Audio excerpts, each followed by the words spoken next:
I'm Brittany Lewis with Forbes Breaking News. New York Governor Kathy Hochul signed 10 gun control bills into law on Monday. Hochul announced measures to monitor and report hate speech on social media platforms, like the racist tirades that the Buffalo grocery store shooter posted online. A new task force will investigate the role of social media companies in enabling domestic terrorism and will work with state officials to curb the violence. Attorney General Letitia James will also be looking into the role of social media platforms in the Buffalo shooting. Here's more from the New York governor. Thank you, Sharon Greenberger, for welcoming us once again. This is a phenomenal community place of gathering, a place where we hope that young people will have the influences they need to have better outcomes in their lives, a safer, more productive future. So thank you and the whole team here at the Y. I do want to acknowledge a number of individuals, starting with my Lieutenant Governor, Antonio Delgado. Let's give him a round of applause. Our Attorney General, Letitia James, has joined us. You'll be hearing from her. And two extraordinary leaders who've been my partner in Albany, and what they were able to accomplish literally in the final days of this session will transform the lives of New Yorkers and keep them alive, literally, because of your efforts here. So I want to give a special shout out to the Majority Leader, Andrea Stewart-Cousins. And the Bronx's own Speaker Carl Heastie has joined us. Senator Jamal Bailey has joined us, his home turf here as well as Senator. I also want to recognize a contingent of individuals who traveled here early this morning. And this is deeply personal to them. These are my friends, my neighbors back in Buffalo. And I thank them for being incredible leaders at a time when their state needed it. And I'm referring to Senator Tim Kennedy, Senator Sean Ryan, and Mayor Byron Brown. Thank you. Thank you for coming here today. And Trinell Gabay, the widow of Carrie Gabay, I want to thank her for having the courage to harness your loss and your pain into a movement toward change. So thank you for being on the front lines of this. Trinell Gabay, the widow of Carrie Gabay, is with us here today.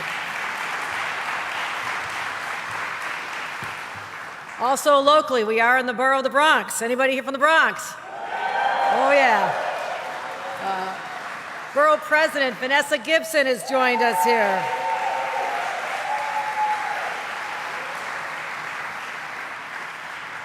Our district attorney, Darcel Clark, along with the other district attorneys.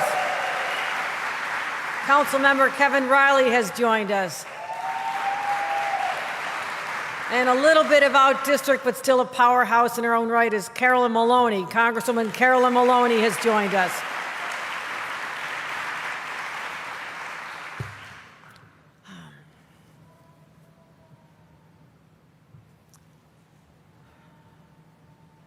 I'm speaking to you today as the governor of a state in mourning and the citizen of a nation in crisis. For over the past few weeks, we've been overcome by grief, by heartache, by anger. First of all, 10 of our brothers and sisters in my hometown were senselessly slaughtered while grocery shopping at a place called Tops Friendly Markets, targeted by a white supremacist, literally because of the color of their skin. His words, not mine. And yet, before these wounds even had a chance to heal, more news, more headlines about the slaughter of 19 babies in grade school and 2 teachers at an elementary school in Uvalde. So we're grappling with these twin tragedies. We're constantly reminded of the scale of this across the nation. Just days ago, 4 people killed at a hospital in Tulsa. This weekend, 3 people killed, 11 wounded in Philadelphia, as gunmen fired into a crowd in a bustling entertainment district. It just keeps happening. Shots ring out, flags come down, and nothing ever changes. Except here in New York. In New York,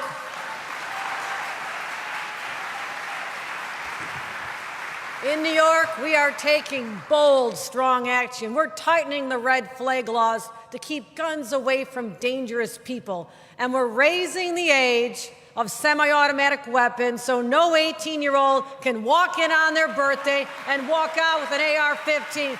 Those days are over. Those days are over. You hear that? Those days are over.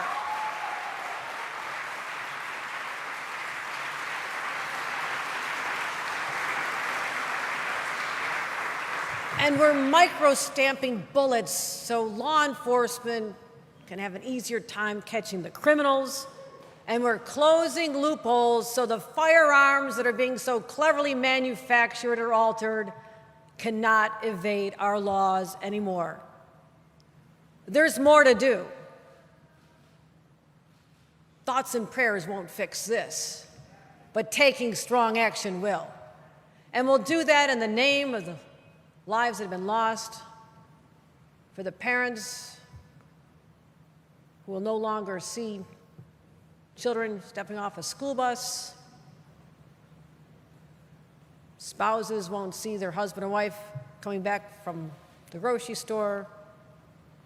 The lives have been altered forever because just too many families have been destroyed, shattered, because of targeted gun violence, but also the random gun violence that occurs on our streets every single day. It just keeps happening over and over and over. And I have to ask, when do we become a nation that reveres the right to have the ability to possess a gun over the right of a child to stay alive? When did that happen? When will we as a nation say, enough of the bloodshed, no more, no more? Gun violence is a disease that is tearing our nation apart, and it is now the #1 killer of children in America. How do we look at ourselves in the mirror every morning and not take action to protect these innocent children? For 60 years, car accidents were the #1 cause of death of children. That was not okay with us, so we took action. We passed laws. We made cars safer. We mandated seatbelts. Yeah, we took away the freedom to ride in a car without a seatbelt. It was a very big deal when it happened. But people adapt. They got used to it. And guess what? We saved the lives of thousands of children. So it was clearly worth it. And now guns are the leading cause of their death. We know what we have to do.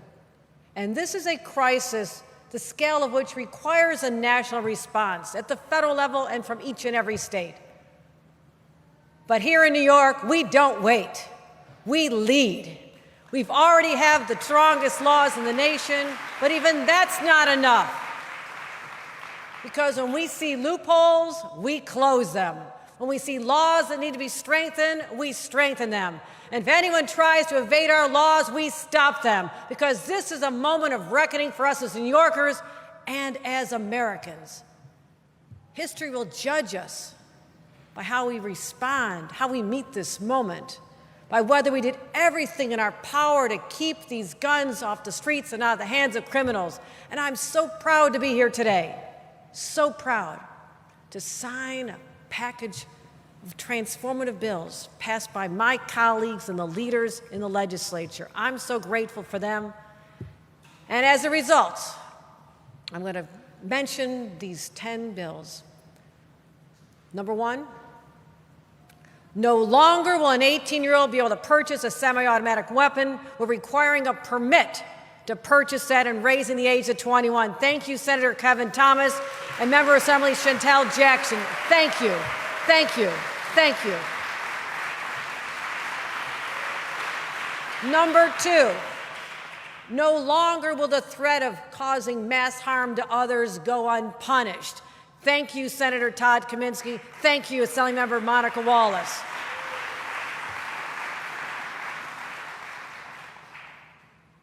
No longer will large-scale ammunition magazines be legal in the state of New York. Thank you, Senator Brad Hoylman, and thank you, Assemblymember Majority Leader of the Assembly, Crystal Peoples-Stokes. Thank you. No longer will we allow the sale of body vests and armor to those who don't need them for work. Thank you, Senator Brian Kavanaugh. Thank you, Jonathan Jacobson. And will now require data sharing and reporting by law enforcement to state and federal databases. Believe it or not, that wasn't happening before. Thank you, Senator Kavanaugh. Thank you, Assemblymember Amy Paulin. And as I mentioned, we're going to require semi-automatic pistols to be micro-stabbed to help police solve the crimes. Thank you, Senator Hoylman, and thank you, Assemblymember Rosenthal.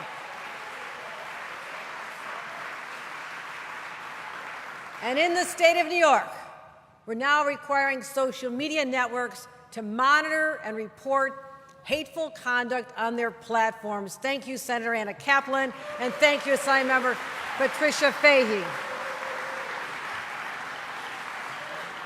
And now we're going to continue focusing on this. We're going to establish a task force on social media and violent extremism to investigate the role of social media in promoting domestic terror.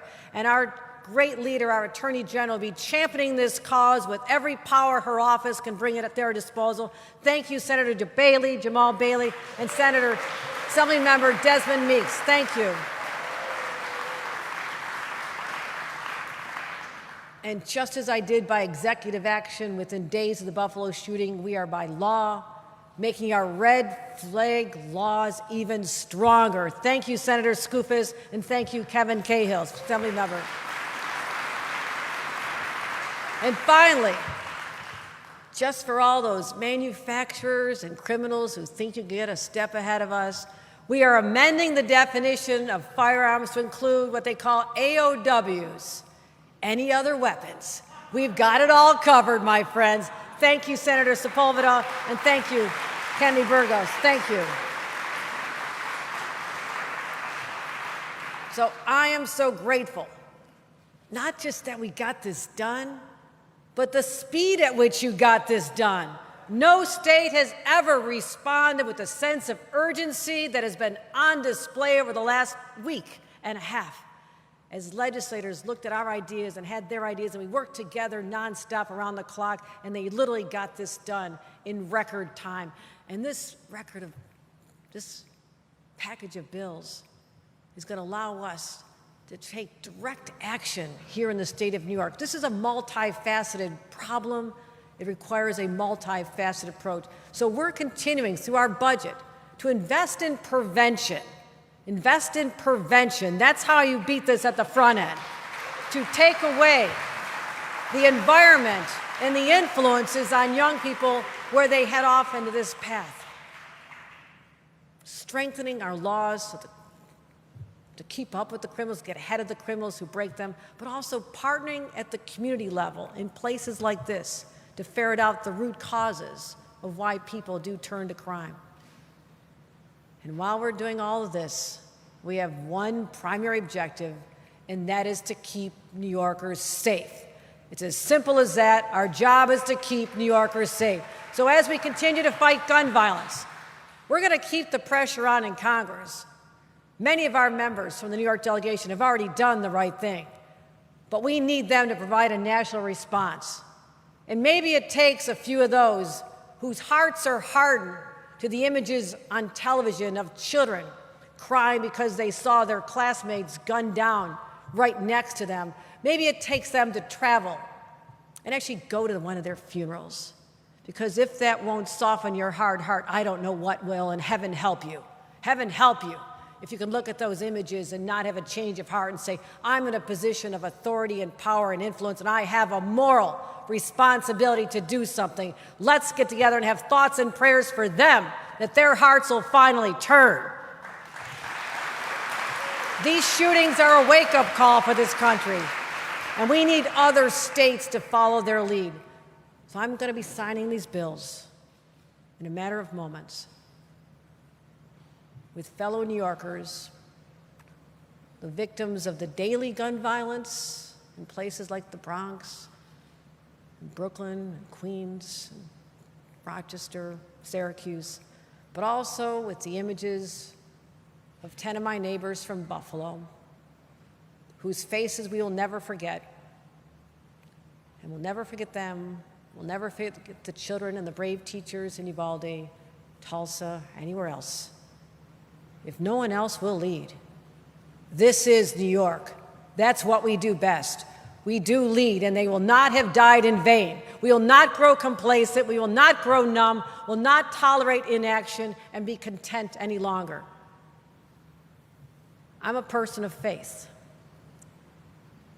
My faith tells me that after I bow my head, we get to work. Today is a start. It's a start, and it's not the end. I will not rest until everything we can do in our power has been done to keep our kids, our families, our citizens safe. That is my commitment to you as we go forth from here. Let's sign some bills after you hear from great leaders. Thank you, everyone. Thank you. Thank you, my friend.